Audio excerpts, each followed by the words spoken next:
Olá, bem-vindos. Olá, João. Olá, Embate.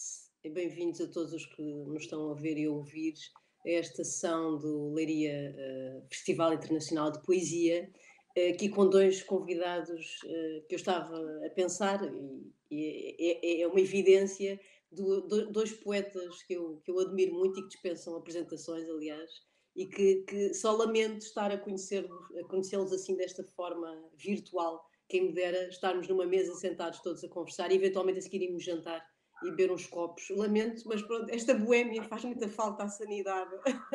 À sanidade, e este convívio de poesia a mim faz muita falta. Muito bem, antes de começarmos aqui a nossa conversa e também, se calhar, já desvendando que um dos motivos que levou a organização a juntar-vos nesta sala virtual é provavelmente aquilo que se calhar já vos juntaram de uma forma, se calhar sem dizerem de uma forma mais clara, não é? Porque ambos são poetas e são médicos e por isso vai ser um tema aqui também da nossa conversa. Mas antes de começarmos a conversar, seja do que for, eu vou já fazer aqui uma partida e pedir ao João para nos ler um dos seus poemas, porque de facto a poesia é coisa primordial aqui na nossa conversa. Confissão a Hipócrates de Cos. Lembro-me daquela vez em que tratei um carpinteiro. Sobre a mesa de operar, nada mais que o habitual. Quem nos visse a trabalhar, a minha colega e a mim, diria que a dança técnica seguia na perfeição. Os dedos da mão doente, tanta vez tão maltratados, eram mais os que faltavam do que os dedos por ceifar. Nunca mais aquela mão havia de pedir boleia, celebrar uma vitória, cursar com o dedo do meio. Debaixo da mesa, porém, dava-se o que vou contar. O joelho dela ficou por entre os meus joelhos e escutem, tenho a certeza, bem sei que foi um instante, mas tenho quase a certeza, algo ali parecia vivo. O lume daquele instante, ainda hoje o sinto. Perdidos vão tantos anos e ainda arde a sua ausência, como o rapaz diz que sente, e acreditem que acredito, a ponta dos dedos ceifados. Que maravilha, João. Muito obrigada. Obrigada pela tua leitura. Ficou meio um verso que é cursar com o dedo do meio. Acho uma imagem muito clara, muito interessante. Bom, empate também lerás poemas, vou-te guardar para o fim, não é? Para abrir com o João e tu fecharás também com o poema. Mas a primeira pergunta que eu queria colocar a ambos, e como disse inicialmente, e é inevitável falar dos tempos que estamos a viver neste momento, não é? E por isso a pergunta que eu vos colocaria, que não há propriamente uma resposta, mas gostava de ouvir falar sobre isso, que é que papel, que função é que tem a poesia e toda a arte tem ou que pode ter na saúde, inclusivamente, das pessoas na fase em que nós estamos a viver. João, podes começar, por favor? A poetisa polaca Wisława Szymborska tem uma expressão curiosa a esse respeito, quando diz que a poesia não pode propriamente evitar o sofrimento, pode acompanhar o processo do sofrimento. E sabendo nós que cada leitor reage ou responde a cada poema com a sua experiência e com a sua capacidade de imaginação, e portanto a resposta no fundo é individual, quase como uma mensagem numa garrafa, como escreveu Paul Celan. É no processo de recepção do poema, onde quer que ele se passe, num banco de jardim, num quarto, no meio de um transporte público apinhado de gente, que o poema vai cumprir a sua missão de comunicar. E é um facto que em alturas mais conturbadas, como é esta da pandemia, ou como foi, por exemplo, no 11 de setembro, eu vivi essa experiência, há uma certa tendência dos leitores de procurar a poesia, porque como a poesia vive de uma certa ambiguidade que lhe é própria, acaba por ter uma capacidade de se moldar a um conjunto vasto de circunstâncias e de trazer algum conforto através da palavra aos leitores. Portanto, é um pouco imprevisível qual é o papel da poesia perante situações como estas, primeiro porque são inúmeros os leitores, em segundo lugar porque são inúmeros os poemas, e de uma combinação destes dois fatores surgem inúmeras reações individuais e quase secretas. Completamente, sim. Percebo perfeitamente. Embate subscreves esta visão? Sem dúvida, Cláudia. Eu acho que a poesia agora é mais necessária do que nunca. Há uma definição interessante de António Machado, que foi um poeta espanhol que vocês devem conhecer, de séculos atrás, que ele dizia uma coisa interessante, que toda a nossa vida é premiada de demolições, esperam-nos os golpes mais terríveis. E o que nos diferencia, ou o que é importante, é nós estamos preparados para estes momentos difíceis. Agora vivemos tempos difíceis, esta pandemia é como se fosse uma longa, longa noite escura. E a poesia, em particular, e a literatura no geral, ajudam-nos, aquilo que disse o João, ajudam-nos a enfrentar com grandeza os tempos difíceis.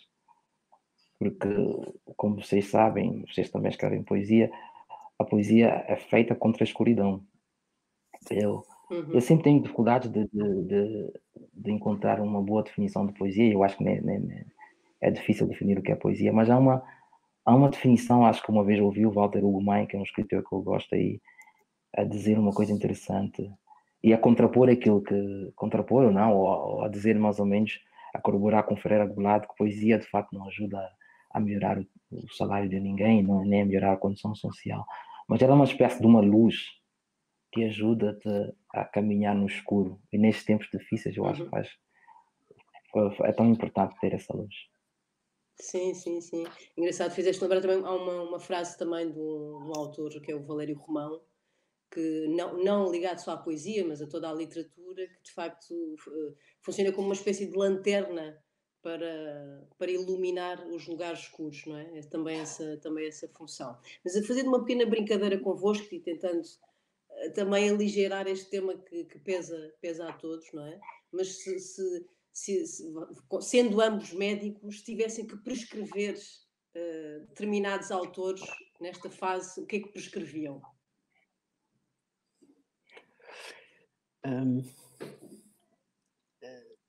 Eu não faria isso. Eu deixaria um pouco ao critério da descoberta.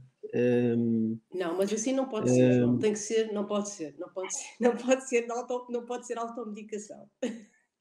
Mas eu explico porquê. Porque eu acredito firmemente que a poesia é uma descoberta espontânea e não terapêutica. Por exemplo, um dos componentes que eu acho fundamentais na poesia é a parte branca da página, o silêncio. E a poesia tem esse poder tanto pela palavra, ou seja, o que diz, como por aquilo que não diz. Aliás, há um verso muito bonito de um poeta holandês chamado Remco Camper, em que ele diz: "Listen carefully to what I keep silent about." Ouçam com muita atenção aquilo sobre o que eu não falo, ou aquilo sobre o que eu mantenho silêncio. E é desse equilíbrio entre a palavra e o silêncio, e essa capacidade de surpresa, e essa capacidade, utilizando há bocado a imagem do Paul Celan, que aliás, curiosamente, o Ossip Mandelstam reforçou essa ideia da poesia ser uma mensagem numa garrafa.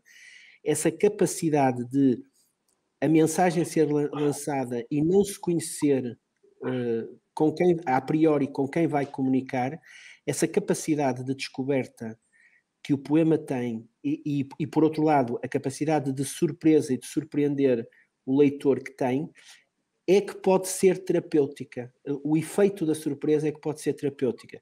Eu sei que eu podia dar uma resposta e ir buscar, por exemplo, poetas, para dar um exemplo, poetas de leste que tenham escrito no rescaldo da Segunda Guerra Mundial, e aí íamos encontrar um universo muito vasto de poemas que reagem a uma situação de tensão, trazendo algum tipo de luz. Por exemplo, no Milós, algum tipo de luz religioso, no Tadeusz Rosevich, um pouco do niilismo e do absurdo da guerra, na Wisława, a ironia e o humor, no Zbigniew Herbert, também um pouco da ironia, mas mais o pendor da história. Por exemplo, estes 4 poetas polacos seriam uma boa resposta. Só que isto deixa-nos de fora, por exemplo, poetas alemães como o Bertolt Brecht, que escreveu imenso no rescaldo também da guerra, Exatamente. ou muitos outros. E, portanto, o interessante aqui é o leitor poder ir à estante de uma biblioteca ou até de uma livraria, escolher Quando abrirem, ao não é? acaso, escolher ao acaso, exatamente, folhear ao acaso e deixar-se ser surpreendido por algum tipo de epifania que possa eventualmente colmatar alguma dor ou algum sofrimento que possa sentir por esta altura, por exemplo, pela doença ou pela solidão. Uhum. Que maravilha, interessante. Nunca tinha pensado de facto nessa possibilidade que acaba por ser, que pode ser realmente algo terapêutica dessa descoberta, não é? Claro que esta pergunta que eu vos fiz era uma brincadeira e uma provocação, mas João acabou também por dar aí alguns nomes que de facto que são leituras e que são leituras pertinentes e interessantes nesta época. Claro que a questão aí da descoberta me parece mesmo muito interessante. Embate, e tu que prescrevias o quê? Olha, eu recomendaria, Não Cláudia, em doses vale muito. dizer outra vez da descoberta, não vale dizer outra vez. Não, vou na direção oposta ao meu amigo João. Eu recomendaria em doses muito elevadas, por um curto período de tempo, a poesia feminina em Portugal. Eu acho que é das coisas mais lindas que tem sido feita agora na literatura em língua portuguesa. Recomendaria a Ana Luísa Amaral, a maior parte do que ela escreve é muito bom, e a Maria Quintais também, eu acho que é uma excelente poetisa. Se viajarmos um bocadinho para o Brasil, eu recomendaria a Marília Garcia e a Ana Martins Marques, também são belíssimas poetisas.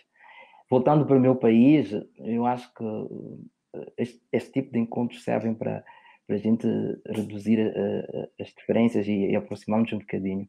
Eu acho que os nossos países sofrem de terem um desconhecimento das suas literaturas. Então, eu quero recomendar alguns poetas ou alguns escritores da minha geração, porque Moçambique, quando se compara com outros países africanos de língua portuguesa, está a fazer uma renovação literária. Depois da geração do Mia Couto, do Ngulano, da Paulina, já há uma geração a que eu pertenço, de escritores que já têm um domínio da língua, da literatura, já têm 5, 6 livros. Na poesia, eu quero recomendar um belíssimo poeta que eu acho que é urgente que o público português conheça, que é o Andes Chivanga. Por acaso ele residiu aí em Portugal, agora vive cá. Há uma outra poetisa que já foi publicada no Brasil, que é a Lica Sebastião. E, obviamente, quer publicar um poeta que vive aí em Portugal, que eu acho que é dos nossos maiores poetas vivos, que é Luís Carlos Patraquim, que teve agora uma edição lindíssima aí da Língua Morta. Na prosa, há um escritor da minha geração que, por acaso, esteve comigo e a gente se casou com o João em Leipzig em 2019. Lembra, João? Eu estive lá. Foi um encontro fugaz que a gente se casou lá, que é o Lucílio Manjato, que é um prosador, já tem uma dezena de livros, que é um excelente escritor. Muito bem, muito interessante, sim. Deste uma data de referências muito, muito, muito, muito boas e muito interessantes. E uma pergunta que eu vos faço também, que não se coloca só na questão da poesia, coloca-se em todas as artes, mas que eu vou colocar especificamente na poesia. Para escrever poesia, é necessário ler poesia? João? Ui, seguramente. O, o Basho tinha um verso muito bonito em que dizia: aprende sobre pinheiros com os pinheiros e sobre bambu com o bambu. E Maravilha. é fundamental aprender sobre poesia com poemas. Ler tem uma tem várias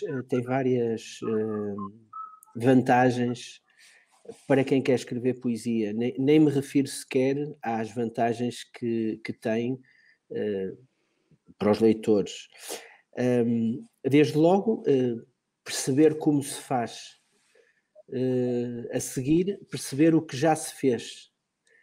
E tentando, como preconizava o Ezra Pound, make it new, tentando fazer diferente, tem a vantagem de perceber o que é que ainda, de tentar perceber o que ainda não está feito.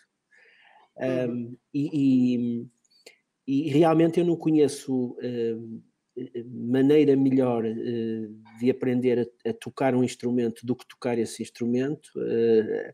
Maneira melhor de aprender a pintar do que pintando.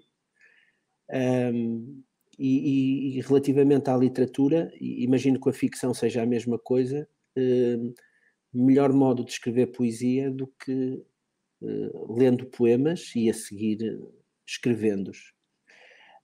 Porque a oficina do poema é extraordinariamente importante. É como qualquer outra arte, há até quem diga da poesia que é um jogo, como por exemplo o poeta checo Miroslav Volub dizia mesmo claramente: a poesia é apenas um jogo, no sentido que é algo que tem as suas regras e que se joga a favor ou que se joga contra, subvertendo essas regras. E portanto é o principal conselho que eu dou quando algum jovem poeta me aborda e me pergunta como escrever, e eu respondo sempre lendo. Concordo plenamente. Eu dou aulas também de dramaturgia e, de facto, quando dizem como escrever textos dramaturgicos, peças de teatro, 50%, eu acho que 50% pelo menos é a leitura. Concordo plenamente. Claro que é necessário depois a imaginação e o dom da escrita, obviamente, claro. Que há milhares de leitores que nunca ousarão ser escritores e nunca tentarão sequer escrever. Mas é evidente que também há grandes poetas e grandes escritores que leram pouco. Também existem esses exemplos. Dizem, por exemplo, que era o caso da Emily Dickinson. Não sei se é verdade ou não, mas já li isso num artigo americano. E isso não deixou de fazer dela uma excelente poetisa. Agora, sim, que efetivamente, da mesma maneira que se aprende arte visitando museus e folheando livros, com a poesia também parece que é um processo vantajoso e semelhante.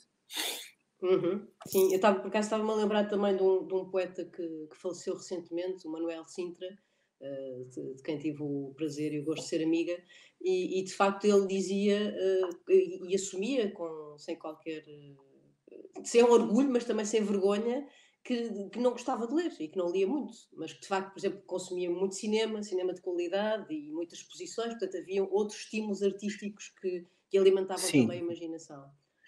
Sim, depois há essa troca entre as artes, há essa troca ecfrásica e essa intertextualidade mesmo com outras artes, e portanto todas depois se contaminam.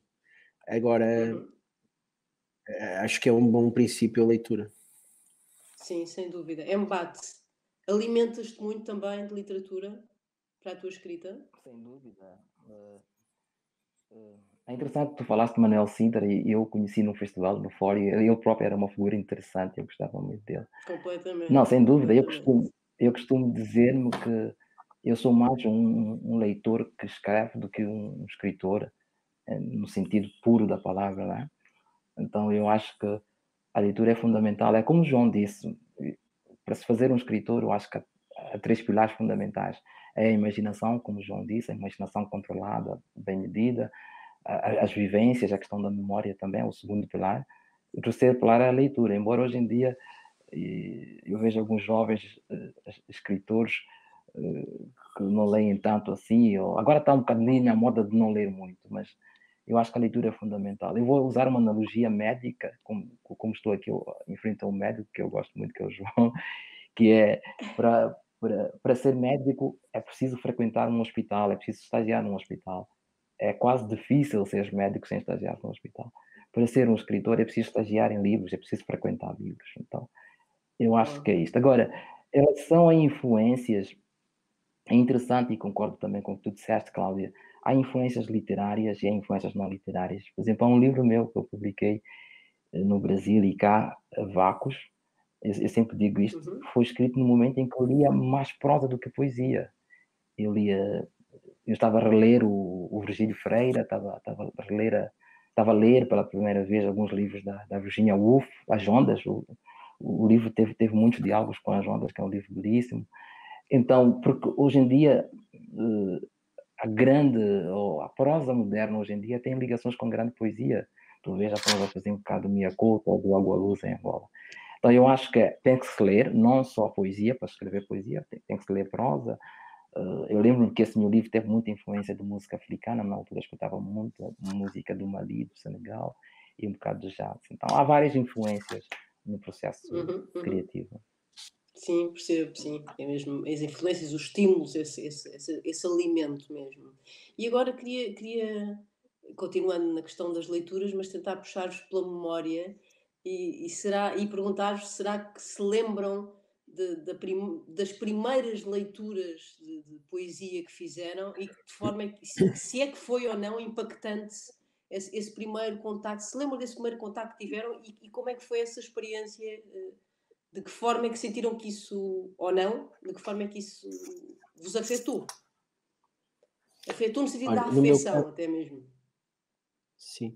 No meu caso, as duas influências, ou as duas leituras, os dois poetas mais que me lembro de ter lido no início, um foi por influência familiar e outro foi o papel da escola e do liceu que esteve presente e que me trouxe os versos desse poeta. O primeiro foi António Gedeão. A minha mãe era professora de Físico-Químicas e o António Gedeão, que se chamava Rómulo de Carvalho na sua vida civil, tinha e tem poemas extraordinários que eu pude ler em casa, existiam esses livros lá, e influenciaram pela musicalidade, pelo ritmo, pela rima, e um certo gosto. No caso dele era uma poesia neorrealista, mas o que eu tirei dessa poesia foi o concretismo dos personagens, por assim dizer. Não segui depois, com o tempo, muito essa influência, mas lembro-me que por volta dos meus 15, 16 anos foi provavelmente o primeiro poeta que li e foi em António Gedeão que percebi a musicalidade de um poema. Depois no liceu, no 11º ano, talvez no 10º ano foi a descoberta. Eu disse um poeta, mas poderia dizer dois. Foi a descoberta de Cesário Verde, que depois, mais tarde, me leva a Charles Baudelaire, e Fernando Pessoa na sua versão Bernardo Soares. Portanto, a parte citadina de Lisboa, as ruas de Lisboa, os personagens, aquelas descrições e aquelas casas. E essa parte e essa influência acompanhou-me e tem-me acompanhado, e o meu último livro tem Cesário Verde e tem Bernardo Soares, portanto eu isso consigo identificar como uma marca que ficou para sempre. Portanto, quer o papel da biblioteca familiar, quer o papel dos professores de português no ensino secundário, que eu muito prezo. Eu percebo, é realmente muito marcante e quem teve a sorte de ter bons, porque nem sempre corre bem, não é? Mas quando corre bem o ensino português, especialmente no ensino secundário, é de facto muito marcante. Falo por mim também, esse primeiro contacto escolar com alguns autores, nomeadamente autores olha que portugueses, é de facto marcante. E eu lembro-me do nome Diga. da professora. Que engraçado, Lembro-me do mas nome da professora. eu também É a não esqueço, professora eu acho que não vou Eduarda Lemos. esquecer. Que engraçado. É a professora Mas Eduarda também Lemos. fixei. Consigo-me lembrar do nome da professora que me, abrir aspas, ensinou Cesário Verde. É que é mesmo, é nessa idade, não é? Nós somos tão permeáveis. É mesmo impactante. Embate.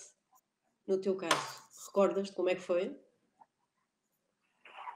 Bem, sim, assim, muito vagamente. Eu acho que José Craveirinha foi fundamental na minha formação literária, né?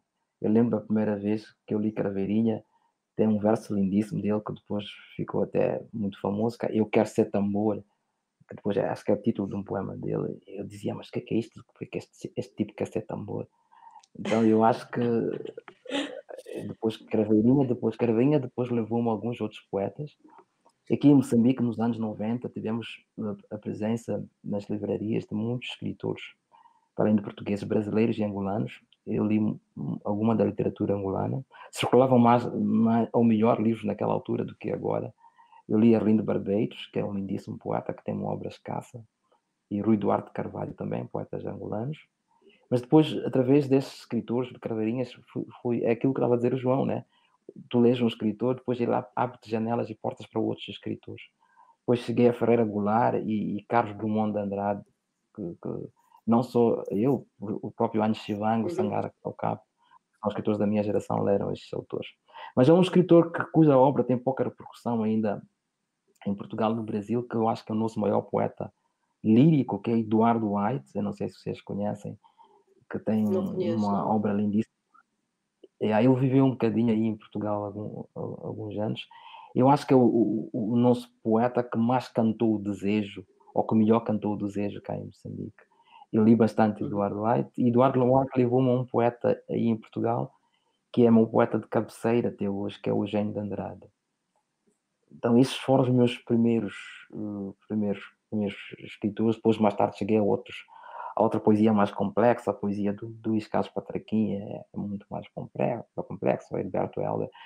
A minha formação literária é muito feita de ler poetas portugueses e brasileiros por causa da questão da língua, né? Chegam aqui alguns livros traduzidos para português de outros escritores, do Ocipa, por exemplo, que falou, eu gosto muito do Ocipa, que falou o João, mas o Paul Celan, que é um grande escritor que eu gosto, que também influenciou muito a obra do Patraquim, mas não é fácil esta questão da língua. E é muito interessante, Cláudia e João, nós estamos tão próximos da África do Sul, estamos rodeados de países anglófonos, todos eles são países anglófonos, com grandes escritores. A África do Sul tem 2 prémios Nobel, né? O Coetzee e a Nadine Gordimer, mas e tem um grande poeta, eu tive com ele uma vez no Folho, que é o Breitenbach. Mas curiosamente, o livro do Breitenbach que eu li era uma tradução feita pelo Mário Cesarino. Interessante, que é um poeta, na verdade depois ele emigrou, foi viver na França, mas é poeta aqui de um país vizinho. A gente não tem acesso por causa da barreira da língua e outros fatores, mas eu li através de uma tradução do Mário Cesarino, que eu acho que é uma tradução bem feita. Engraçado, muito interessante. Muito bem, nós estamos quase aqui a terminar. Foi uma conversa muito rápida, eu acho 30 minutos, quase, não é? Só esfregar um olho e já está. Eu ia só pedir, então, como prometi no início, que o Embate partilhasse também um poema connosco e depois damos por terminada a nossa conversa, porque já percebi que já passaram os 30 minutos. Para mim foi mesmo muito rápido.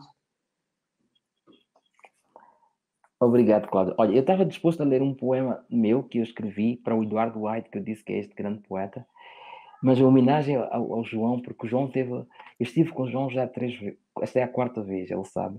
Já estivemos, então, tivemos evento em Leipzig, em 2019. Depois estivemos no Fria Charás, João, o ano passado. E tivemos, já fomos finalistas de um prémio Glória de Santa Ana, acho que foi também há 2, 3 anos. Eu estava a torcer, o Cabrita, eu estava a torcer que tu ganhasses, mas depois ganhou também uma boa poetisa. E agora estamos cá a quarta vez. Acho que há alguém que está a conspirar a Pronto. nosso favor e isso é É, eu extraordinário. acho que alguém quer que sejam amigos à força, nem que seja à força, tem que ser amigos, senão Eu não acho que Já precisa somos. provocar, não é? já somos.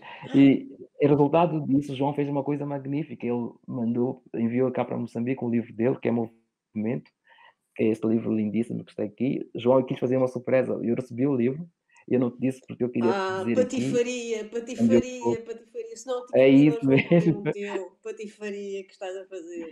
Então, pronto, eu vou ler um poema lindíssimo, porque ele tem aqui um poema que chama-se Rua Manuel António Pina, que eu acho que é uma homenagem que faz a um poeta que eu também leio, que é o Manuel Pina, que eu gosto muito.